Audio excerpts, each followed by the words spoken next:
முருகனை ஒரு முறை தரிசிக்கிறீர்கள் என்றால் அவருடைய அருள் உங்கள் வாழ்க்கையில் வெற்றியும் செல்வமும் மகிழ்ச்சியும் கொண்டு வரும்.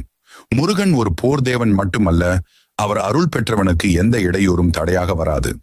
சபரிமலைக்கு போனாலும் திருச்செந்தூருக்கு போனாலும் முருகனை நினைத்தாலே கூட மனதில் இருந்த கஷ்டங்கள் அகன்றுவிடும்.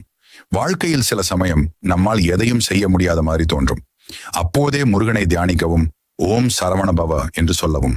அந்த ஒரு சொல் உங்களுடைய மனதை வலிமையாக்கும், உங்களுக்குள் இருக்கும் தைரியத்தை எழுப்பும். முருகன் தனது பக்தர்களை ஒருபோதும் கைவிட மாட்டார். அவர் உங்களை பொருளாதாரத்திலும் ஆரோக்கியத்திலும் அறிவிலும் உயர்த்துவார். நீங்கள் நினைத்த சிறிய விருப்பங்கள் மட்டுமல்ல, பெரிய கனவுகளையும் முருகன் நிறைவேற்றுவார். நாளை உங்களுக்கு நல்ல வேலை கிடைக்குமா? வியாபாரம் வெற்றி பெறுமா? குடும்பத்தில் சந்தோஷம் வருமா? எல்லாவற்றுக்கும் ஒரு பதில் முருகனின் அருள் இருந்தால் அது நிச்சயம் நடக்கும். அதனால் இன்று முருகனை தரிசித்து அவரிடம் உங்களுடைய